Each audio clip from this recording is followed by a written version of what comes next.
حنا في هذه الصلة تواصل الإذاعية الأثيرية الليلية الساهرة المباشرة مازال متواصلين حتى الوقت متأخر من الليل، وفيه جوج ديال الأرقام كنتواصلوا فيها.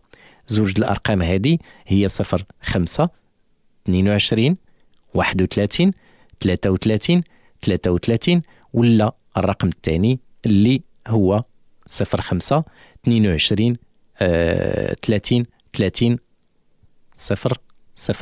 هذه هي الزوج الأرقام حنا اللي وضعناها على الإشارة ديالكم في ترقب لتواصلات أسماعكم الكريمة ضمن هذا الأمد الزمني إلى غاية وقت متأخر من هذا اللقاء. مصطفى الهردة وعادل محمد في الإشراف على الإخراج. الأخت أمل من الدار البيضاء. السلام عليكم أخي مصطفى. وعليك السلام أخت أمل. كنشكرك على هذا البرنامج. الله يبارك فيك. هذه ثاني مرة كتعيط لنا أمل. مرحبا بك. البارح. أيه. المهم انا ما ساكناش في الدار البيضاء، غير مدينه مستعاره. ايه. المهم انا خويا مصطفى شنو غنقول لك، انا تعيسه في حياتي. انا ملي تزوجت هذا الزواج هذا وفشلت في حياتي، فشلت في هذا الزواج هذا، ما قدرتش مازال نكون سعيده. عندي شي والدين صعاب بزاف وقاصحين، ما كيحنوش فيا، حتى ملي شافوني غلطه ما حنوش فيا. فاش غلطتي وما حنوش فيك؟ بحال الام ديالي ما قالت لهم باللي انا راه غنتزوج بواحد ما باغاش، ما حنوش فيا. قالوا لي خصك تتزوجي، خصك تمشي لدارك، خصك هادي. المهم اش غنقول لك، امي ما كتحنش فيا، وبا ما كيحنش فيا، با ما كيصرفش عليا. انا تحرمت من الحنان ديال الوالدين والحب ديال الوالدين.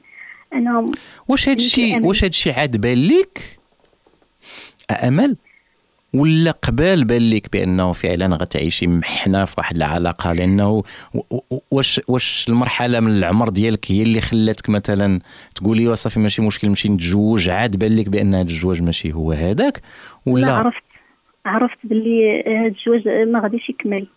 علاش؟ كنت انا كنصلي، كندير صلاه الاستخاره، كنشوف الرؤيات، وعطاني الله واحد الاحساس ما ارتحيتش. في اخر لحظه تراجعت. تشكرين 22 عام دابا من عمرك ياك 22 عام. المشكل انا كانوا كيتقدموا لي الخطاب وكيرفضوهم دارنا. هذاك اللي اختاريت انايا ما بغاوش، يعني داكشي اللي بغاو هما ماشي انا. يعني وداركم علاش كانوا ما بغاوش؟ واش كان بالنسبه لهم ماشي شخص مسؤول؟ واش كيشوفوا باللي ما يقدرش يعولك؟ واش لا ماشي داكشي. دابا انايا سوسيه، فهمتي؟ اييه. وملي دابا ما كيتقدم لي شي واحد عرب ما كيبغيوش، يعني شحال من واحد بغيتو عرب، شحال من واحد تعرفت عليه كيبغي يجي للدار. ما هذه عائلتك هكا شفتها؟ نعم، هذه الشوفه ديال باك وامك. ديال با، خصوصا باك بزاف. ما كيبغيش يعطيني شي واحد عرب.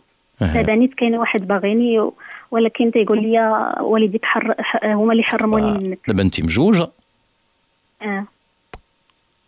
غيبغي فيك حاليا. انت مازال ما حاسمه حتى في زواجك بعدا.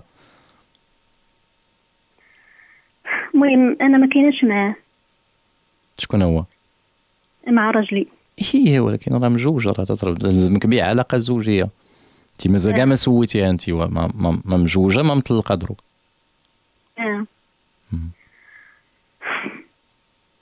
المشكله انا داكشي طول شويه.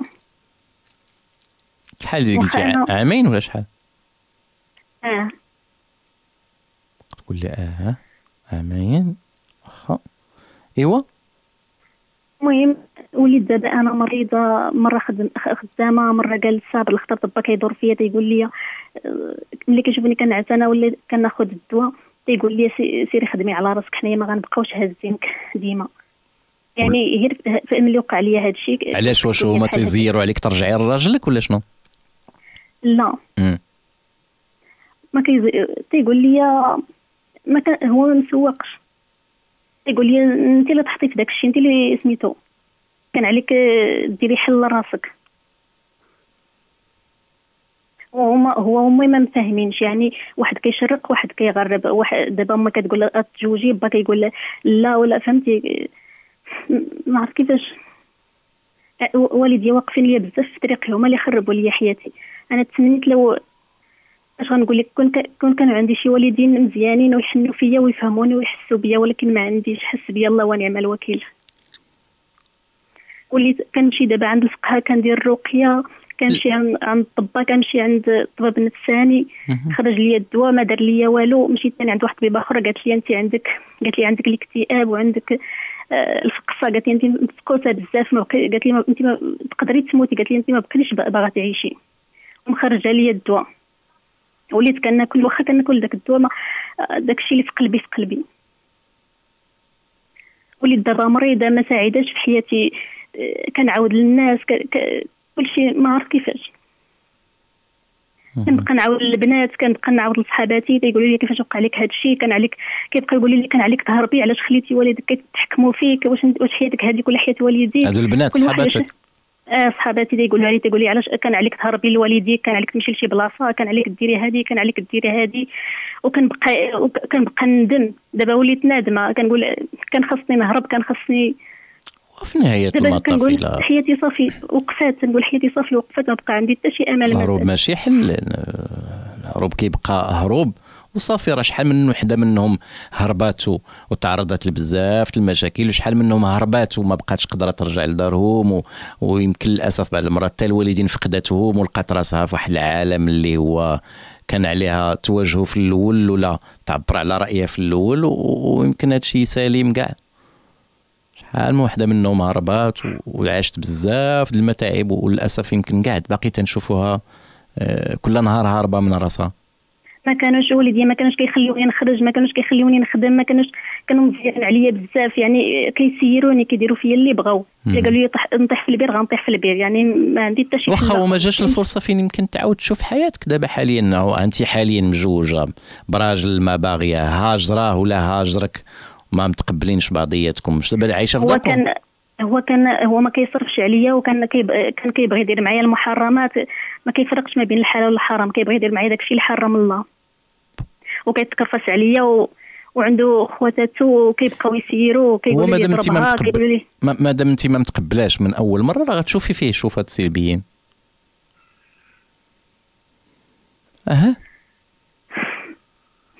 ما عرفتش اخويا مصطفى، ما عرفتش. اشنو اللي ما عرفتيش؟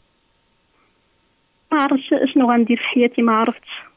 كنقول دابا حياتي صافي ضاعت، ما عرفت شنو غندير.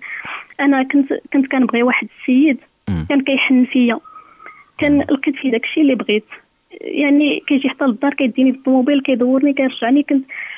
انا بنيت عليه الامال، كنت بغيت ناخذه، كنت بغيت نتزوج به، هو عرب وبوليسي. المهم بلاش كاع الصفه ديالو ما شغلناش. كنت بغيت نعيش مع، انا عشت مع واحد قصه حب زوينه، يعني هذه هي الذكرى اللي بقات عندي، حاجه زوينه. حتى حاجه زوينه ما كاينه في حياتي من غير هذيك الذكريات اللي عشت مع داك السيد اللي كنت كنبغيه. هادشي قبل ما تزوجي؟ قبل ما نتزوج. من بعد فاش تزوجت بقيت كنهضر معاه، ملي خرجت من الدار ديال راجلي صافي غبر، ما بقاش ليه الاثار. تيقول لي شتيها انت وصلتي للمشاكل اللي قلت لك، تيقول لي الزواج فيه غير المشاكل. كنقلب عليه ما لقيتوش، مشيت ليه للخدمه ما لقيتوش. نمرت ما بقاتش خدامه، بغيت نرجع معاه ولكن. وبالنسبه لك واحد الشخص تيقول لك اودي الزواج ما فيه غير المشاكل، واش يقدر هو يتزوج بك؟ يمكن هادشي بالنسبه لك كان هو كيدوز واحد الوقيت عابر بينك وبينه وصافي، عرفك باللي انت تزوجتي تا هو زاد خلفه في حالته وشاف جهه اخرى. واخا كتنقطع مكالمه هاد الاخت هذه اللي على كل حال حنا يعني نمتلك هذا الانصات لجميع المستمعين، ولعله في واحد العدد ديال الاوفياء من اصدقائنا غادي يكونوا طبعا تواصلوا مع هذه الاخت الكريمه وسمعوها. على كل حال اللي كتجينا بصوره تكون انها من الدار البيضاء وانها تزوجات يلا عاد يلا عامين، واخا كثير من المعطيات اللي قدمتهم لنا البارحه وزادت تكلمت معنا هذه الليله. جوج ديال الارقام اللي هما حنا متواصلين فيهم، اللي هي 0522 31 33 33، ولا الرقم الثاني اللي هو 0522 30 30 00. الشاهد عندنا في هذا البوحه والديها ما متقبلينش الوضع اللي عليه. واش جاي كون هذا الشيء جاي من كون ان هذا الشخص اللي هي الان مرتبطه به، حيت مسبقا للاسف يمكن واقع الانسان من صنع افكاره.